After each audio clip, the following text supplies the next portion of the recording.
Metro corridor बांधण्याची तरतूद देखील करण्यात आली आहे।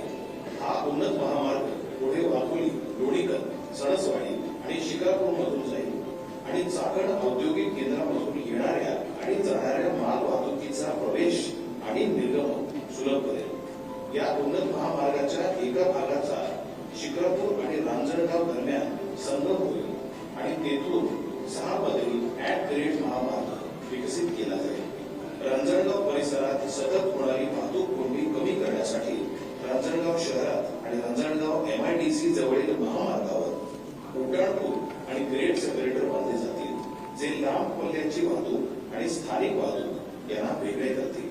अनेक पदरी रस्ता असल्यामुळे आणि लांब पल्ल्याची आणि स्थानिक वाहतूक यांना वेगळे केल्यामुळे प्रवास अधिक सुरक्षित आणि आरामदायक होईल।